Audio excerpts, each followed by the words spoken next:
Welcome to the Watch Floor. I'm Sarah Adams. In cybersecurity, the weakest link isn't a firewall, it's a resume. For over 20 years, we've hardened networks. We built digital fortresses. We deployed intrusion detection systems. We enabled multi-factor identification. We adopted zero trust infrastructure. We protected the perimeter of our systems. But what happens when the perimeter isn't the target anymore? What happens if it's just you, the employee?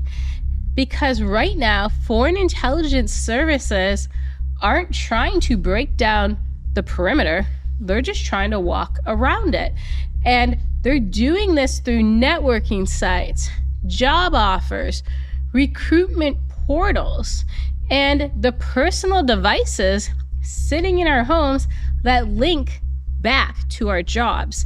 This isn't theory, it's documented, and today we're going to walk through methodically how this works.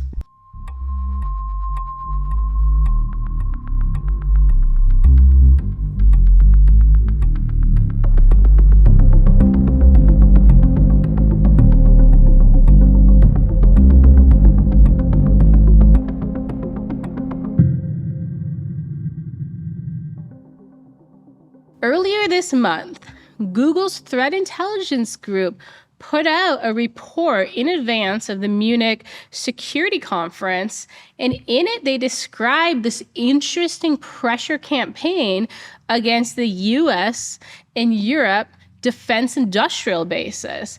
And one of the most important findings in their research was this: the shift towards individual centric targeting. According to GTIG analysts, I'm going to paraphrase this, the whole personnel piece has become one of the major themes.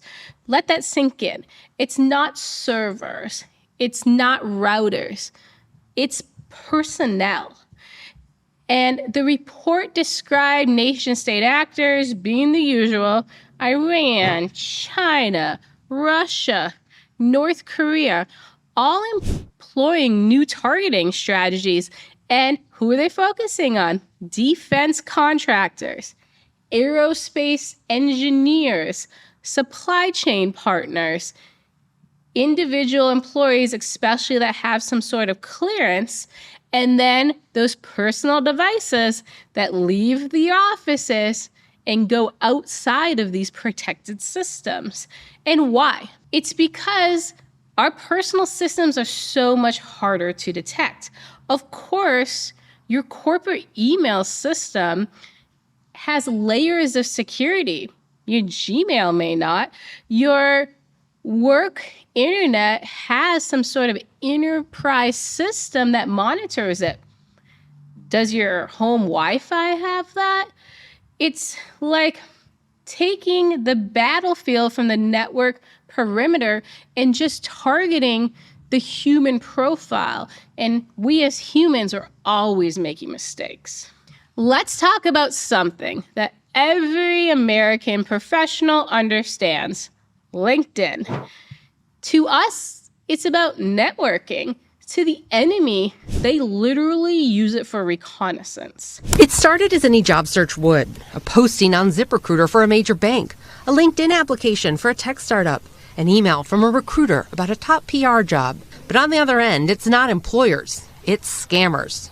Job scam recruiting texts and fake job postings are on the rise, according to the Federal Trade Commission, targeting the millions of Americans hunting for work and taking advantage of a slowing job market. Scams are always preying on the vulnerable, right? And I think people who are looking for work are vulnerable people in a way. Timothy Brown encountered one of these scams on his job hunt. I was certain that it was a real job when I first encountered it on a platform that I trust to be able to find jobs. It's a new wave of scams, and some of those poorly worded text messages you've probably received. Now, some fake listings are nearly indistinguishable from legitimate job postings, and they're popping up on trusted job hunting websites.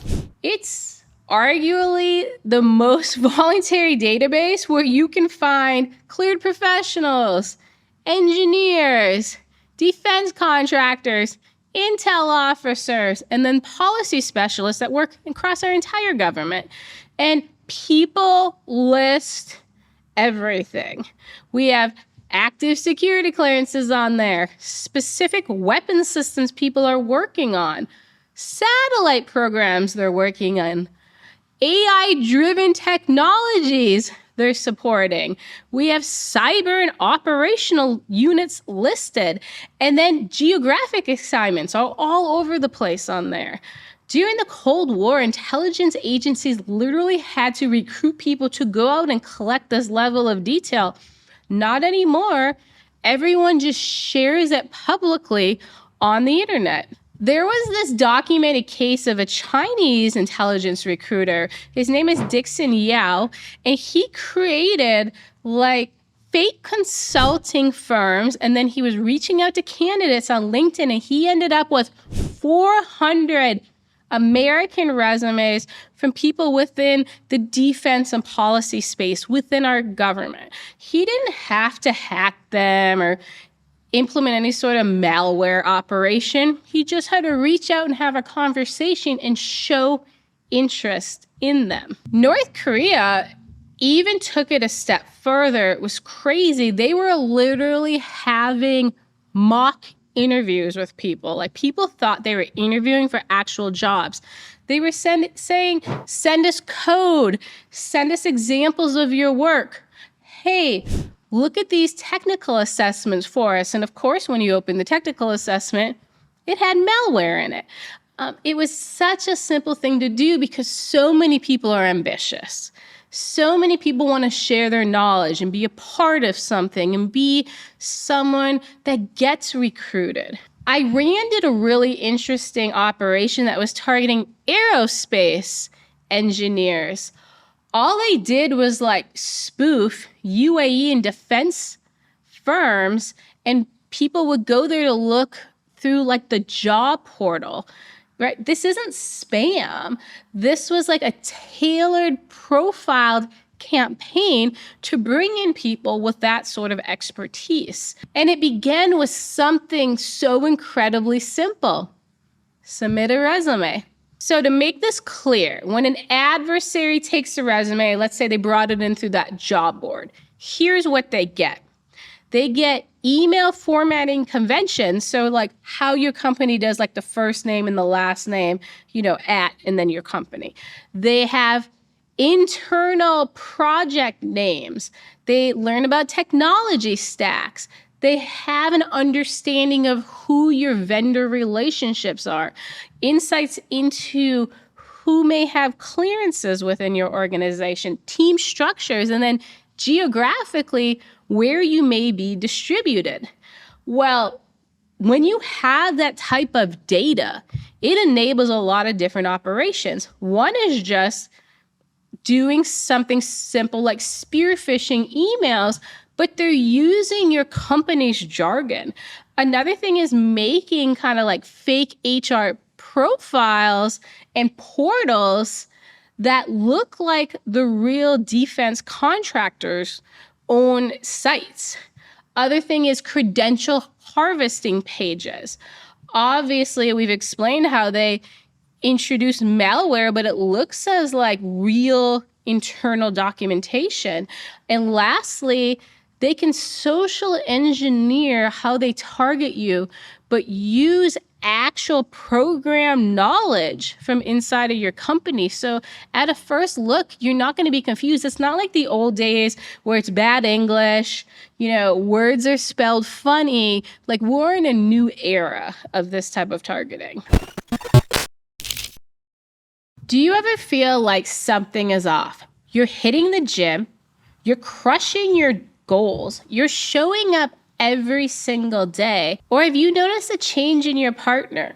Slower recovery time, less focus, and a drive that used to be there that just isn't. It's subtle, but it's real. Most people don't understand that testosterone naturally decreases 1% every year over the age of 30. Think about it. That slow change really does make workouts harder. It makes the workday longer, and it can make life more exhausting. That's where Mars Men comes in. Your body produces testosterone, but sometimes it's just locked up. Think about it like this. You have money in the bank, but your debit card's not working. So you have the funds, you can't access them. Mars Men helps you with that access. It helps you naturally. It uses 8 clinically proven ingredients. We have Tonkat Ali, Shilajit, vitamin D, zinc, boron, and others. What are men saying about this? Some are saying they're feeling like a stronger performance. Others are recovering faster from the gym. We're hearing about a more consistent, natural energy. Not like when you have coffee, it's more of a sustained energy through the day. And many are saying they felt better than they felt in years. Mars Men is made in the USA. It's third-party tested and it has a 90-day money-back guarantee. There's essentially no risk to just go out and try it.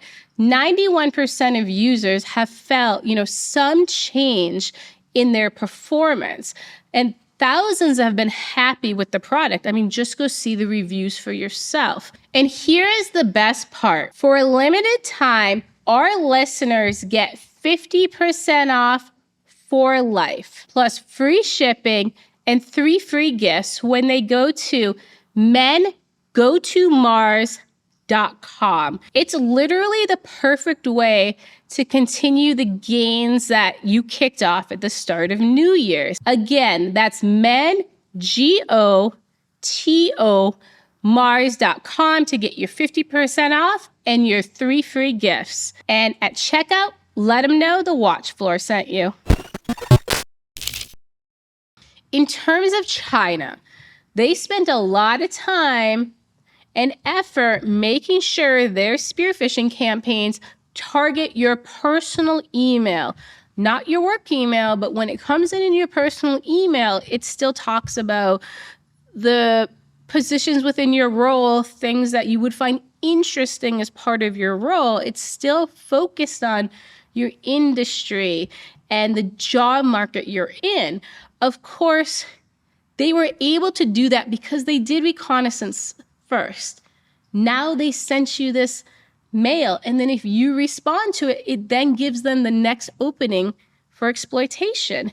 And they want to target the personal email, as I said before to you. It's because it's so much more vulnerable. So if your company built this giant fortress, around their systems, all they're doing then is just tunneling in under that fortress. It's a very simple concept. This isn't isolated. So if you work in these industries, there's a barrage of these campaigns coming after you. GTIG highlighted a few interesting points. First off, the fact that China dominates this space. So if you get one of these strange requests, there is a very good chance it is the Chinese government. Then they highlighted that Russia usually does focus on battlefield systems, but they are kind of reaching out and focusing on the persons who manage those systems. Then they highlight that Iran is running spoof employment portals. That's a concerning thing. You're applying to a job and really all your information is just going to the Iranian regime. The last one was that North Korea is actually even infiltrating hiring pipelines. All of this is a massive escalation. Now, let's ask a real question. How does this succeed, right? Why are they so successful at this? This is actually not a technology problem. This is a cultural problem.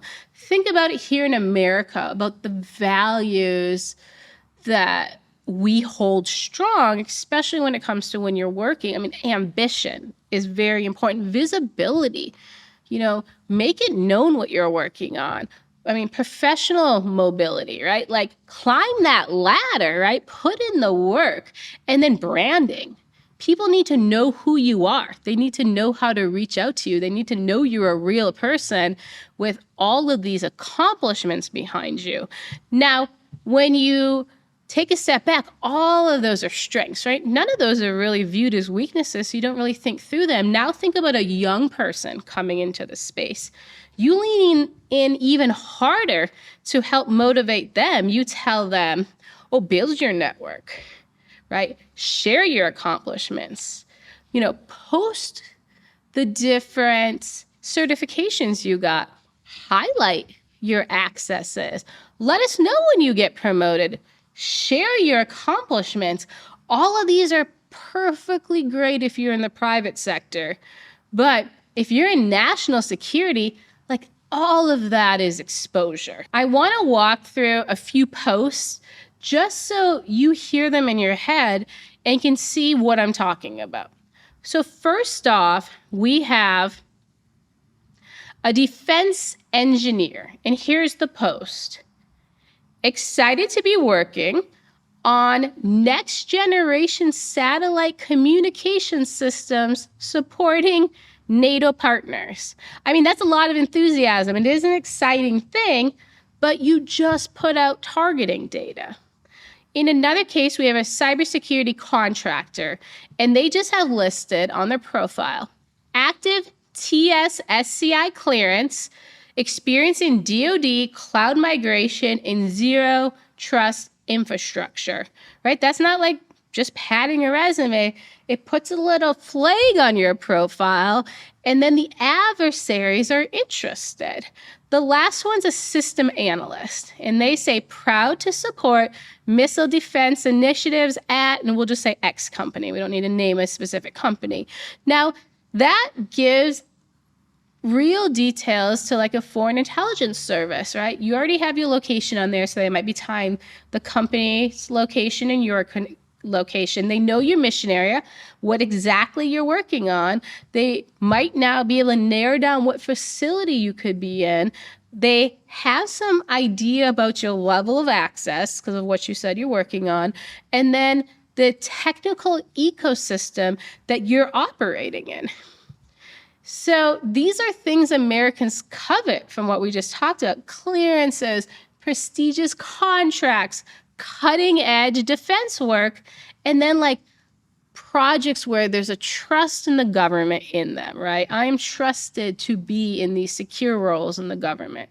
Well, that makes you very appealing to those targeting our government. So we have to stop normalizing this like open source exposure. Hey, I love when people overshare. When terrorists overshare on their social media sites, I pull everything down. I love it. But we don't want to do it if we're in certain positions and the adversary can just data harvest everything at scale because they are doing it. We built a culture that supports and rewards professional transparency, but you have to remember our adversaries then built a system that exploits it and weaponizes it. So we have this strange tension, right, between openness and that exploitation. And unfortunately, then we do have a national security problem. So let's zoom out. So this episode clearly, as you heard, isn't like about cybercrime. It's about counterintelligence. Like we have a big problem here, as I walk through it. So when you're a hostile state, and if you do some of the things we walk through today, you now can maybe map the defense workforce, identify emerging AI talent. You can target hypersonics researchers. You can track satellite communications engineers, and you can exploit different subcontractor vulnerabilities that were complained about online right in front of you. And you gain an advantage, and you didn't have to do any sort of kinetic act to make that happen. So when we talk about this, Homeland Security is no longer like just the borders or the airports or our physical infrastructure. It's this workplace integrity, digital hygiene, real counterintelligence awareness, not like a yearly box checking online course. Now the border is like running in through your inbox, right? It's personal in how they're targeting our people, like some of the best and brightest, working in our government. So again, as we said in the start, in cyber espionage, your weakest point isn't the firewall, it's a resume. And foreign adversaries are moving so much faster in the ways they target us than any of our government policies can keep up with.